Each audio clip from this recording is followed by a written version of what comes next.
하나님 말씀 마태복음 13장 1절에서 17절 신약성경 21페이지 마태복음 13장 1절에서 17절 우리 합독은 13장 3절에서 11절까지만 합독합니다. 13장 3절입니다. 예수께서 비유로 여러 가지를 그들에게 말씀하여 이르시되 씨를 뿌리는 자가 뿌리러 나가서 뿌리를 새 더러는 길가에 떨어짐에 새들이 와서 먹어버렸고 더러는 흙이 얕은 돌밭에 떨어짐에 흙이 깊지 아니하므로 곧 삭이 나오나 해가 돋은 후에 타서 뿌리가 없으므로 말랐고 더러는 가시떨기 위에 떨어짐에 가시가 자라서 기운을 막았고 더러는 좋은 땅에 떨어짐에 어떤 것은 100배 어떤 것은 60배 어떤 것은 30배의 결실을 하였느니라. 귀 있는 자는 들으라 하시니라. 제자들이 예수께 나와 이르되 어찌하여 그들에게 비유로 말씀하시나이까? 대답하여 이르시되 천국의 비밀을 아는 것이 너희에게는 허락되었으나 그들에게는 아니 되었나니. 아멘. 오늘 본문의 제목은 비유로 말씀하시는 이유. 예수님께서 비유로 말씀하시는 그 이유가 무엇인지에 대한 제목입니다. 오늘 본문은 예수님께서 씨 뿌리는 자의 비유를 통해 하나님 나라에 대한 다양한 반응을 소개하십니다. 그리고 씨 뿌리는 자의 비유에 대하여 상세하게 설명과 더불어 교훈을 주시는 내용이 오늘 본문의 내용입니다. 오늘 이 본문을 통하여 우리에게 주시는 첫 번째 교훈입니다. 제자는 비유의 복음을 깨닫습니다. 제자, 즉 예수 믿는 성도를 말합니다. 제자들은 비유의 복음을 깨닫습니다. 1절, 3절 그리고 9절에서 12절까지인데 11절 말씀을 보시면 대답하여 이르시되 천국의 비밀을 아는 것이 너희에게는 허락되었으나 그들에게는 아니 되었나니. 여러분 이 본문을 보시면 3절에 예수께서 비유로 10절에도 비유로 말씀하시나이까 13절에 비유로 말하는 것은 예수님께서 무엇을 말씀하시려는 것일까요? 하나님 나라를 씨 뿌리는 비유로 설명해 주시겠다라는 것입니다. 본문 13장 전체의 내용은 씨 뿌리는 비유 그리고 겨자씨와 누룩 비유 그리고 가라지와 알곡 비유 그리고 세 가지 천국 비유로 총 4가지의 비유를 통해서 예수님의 가르침이 기록된 본문이 본문 13장입니다. 여러분 마태복음에서 비유는 오늘날 우리가 사용하기에 더 쉽고 생생하게 설명하기 위한 그런 표현법이 아닙니다. 예수님께서는 하나님 나라에 대한 복음 이야기를 비유로 설명하신 궁극적인 목적은 2절에 보시면 큰 무리가 나옵니다. 그리고 10절에 보시면 제자들이 나옵니다.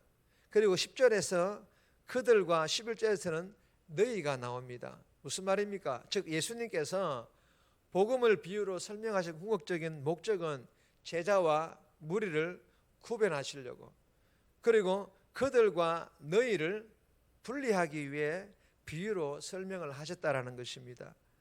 여러분 이 말은 하나님의 나라 즉 복음을 듣기만 하고 하나님 나라를 위해 세상 나라를 포기하지 않는 자 무리와 그들을 말하는데 이러한 자들에게는 비유를 통해 복음이 단순히 호기심과 이야기거리로만 맴돌게 하실 것입니다.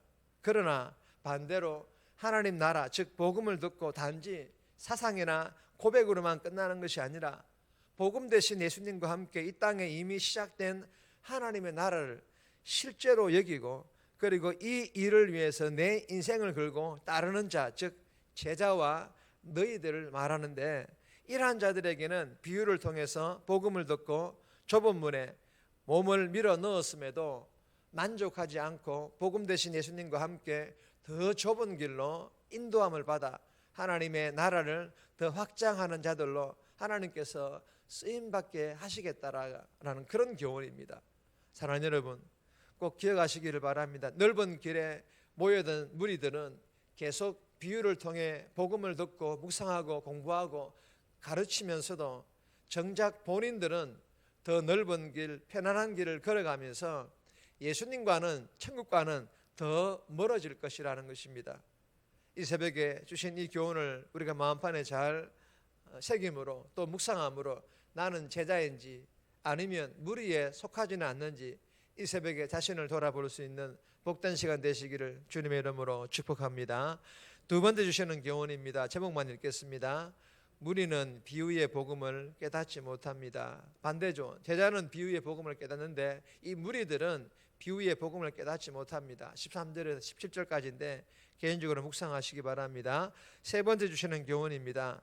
날마다 좋은 마음 바치어야 합니다. 날마다 좋은 마음에 바치어야 한다라는 그런 교훈입니다. 4절에서 8절까지인데 8절 말씀 보시면 들으는 좋은 땅에 떨어짐에 어떤 것은 100배, 어떤 것은 60배, 어떤 것은 30배의 결실을 하였느니라. 여러분, 길가에 돌밭에 그리고 가시떨기에 이 세 가지의 밭의 비유와 그리고 좋은 땅에 한 가지 밭의 비유, 무엇을 의미하는 것일까요?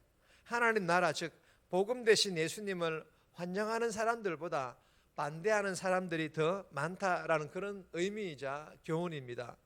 세 종류의 밭이 열매를 내지 못하고 한 밭에만 열매를 냈습니다. 많은 씨가 허비되었다라는 그런 의미이기도 합니다. 여러분, 열매를 맺지 못하는 이유가 씨, 즉 복음 대신 예수님이 문제가 아닙니다. 무엇이 문제입니까? 바로 밭입니다. 여러분, 본문 당시나 지금이나 복음 대신 예수님은 아무 문제가 없으십니다. 복음 대신 예수님은 완벽하고 완전하신 분임을 믿으시기를 바랍니다. 본문 당시나 지금이나 여전히 문제는 밭인, 즉 복음을 듣는 사람들의 그 마음밭이 문제였다라는 것입니다. 여러분, 길가의 돌짝밭 그리고 가시떨기 밭은 교만하고 탐욕스러운 인간의 마음밭을 의미합니다. 이러한 마음밭을 가진 자들은 하나님 나라에 들어가는 좁은 문, 좁은 길은 협착하여 찾는 이가 적음이라는 말씀대로 넓은 문, 넓은 길만 찾기 때문에 열매를 맺지 못하는 것입니다. 사랑하는 여러분, 예수 믿는 성도임에도 우리는 늘 깨어 자신을 점검하고 돌아보아야만 합니다.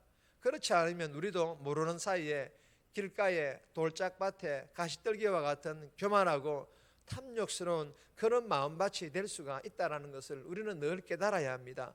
그래야 날마다 말씀 묵상, 예배의 성공자, 하루 30분 기도 훈련을 통해서 늘 깨어 자신을 점검하고 돌아봄으로 좋은 마음밭으로 변화되어 날마다 복음 대신 예수님과 함께 동행함으로 30배, 60배, 100배의 열매를 맺는 복뿐만 아니라 영혼 구원의 복뿐만 아니라 영혼이 잘 되는 복과 범사가 잘 되는 복 또한 받아 누릴 수 있기를 주님의 이름으로 축복합니다.